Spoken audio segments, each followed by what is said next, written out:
George Steinbrenner takes micromanagement to a whole new level when he has his coaches study the stadium dimensions of two possible World Series opponents. Steinbrenner would stop at nothing to give what he thought was the Yankees an advantage. The time in which he was telling his people to mimic the Montreal Expos, a potential World Series rival, or the Los Angeles Dodgers, against whom they eventually did play, was really typical Steinbrenner. You know, he would kind of come up with these cockamamie ideas, and, you know, that was one of them. When you're, you know, not even in the World Series and you're telling your baseball people to take measurements. That was seriously like a plot straight out of Seinfeld.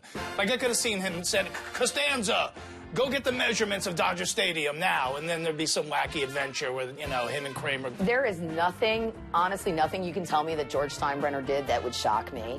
The lengths that he would go to win are incredible. I wouldn't have been surprised if he, you know, pulled a Bill Belichick before Bill Belichick pulled it. I wouldn't have been surprised if he was filming other teams, and there is nothing that Steinbrenner could have done to give himself an advantage that would have ever surprised me. If he sent me to do this, I would totally mess up this task, because if you sent me to scout stadiums, I'm just going to come back with reports on their food choices. You know, like, Mr. Steinbrenner, I can't tell you anything about the dynamics of the stadium, but a Dodger dog is phenomenal. I was actually the one that told George, you know, you should probably do some research on these stadiums, not because of the, you know, anything to know about the dimensions of the fields, but because you want good food at your stadium. I mean, Citi Field has great food, and they actually have a great burger, too. And you know what the key to that is? Good bread. You need good bread if you're going to have a good burger, okay? My coming into the press dining room after the final out of the World Series, Bob Watson hit a fly ball off Steve Howe to Ken Landreau in center field. It was caught, and we come downstairs to cover the Dodgers celebration after Game 6, and the Yankees lost, and there on the table is a release from George Steinbrenner apologizing to the city of New York for what he felt was the woeful performance of his franchise. I thought that was disgusting. I thought the apology at the end of the 1981 World Series was at once silly and preposterous, but that was Steinbrenner. And I think if you looked at his body of work, and even taking away the 2 suspensions, I would think any fan would not mind having the body of work that Steinbrenner's Yankees produced during the time of his ownership.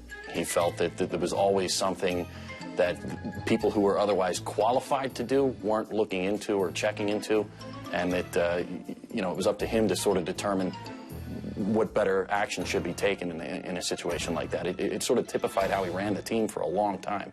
One year, it was opening day, and I was reporting, and I ended up in an elevator with Steinbrenner, and I realized I must be in the wrong elevator because it can't be just the two of us. He's sort of glowering at me. He's just looking at me like, what the heck, you insignificant guy with radio microphone, what are you doing in my luxury elevator? And I remembered that he beat those Dodger fans up, and I'm thinking he's going to beat me up. Instead, he just started talking to me about baseball, about the Yankees bullpen, and then he left. He was sort of, he just sort of like walked away in the middle of a sentence about the Yankees bullpen. Bob Watson left the Yankees as the general manager because he feared for his life.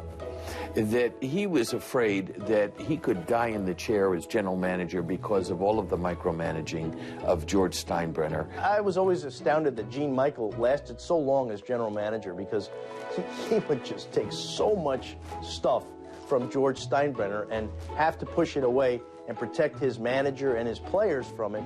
You know, it was kind of crazy. And back in his day, George Steinbrenner was the toughest guy to work with in pro sports.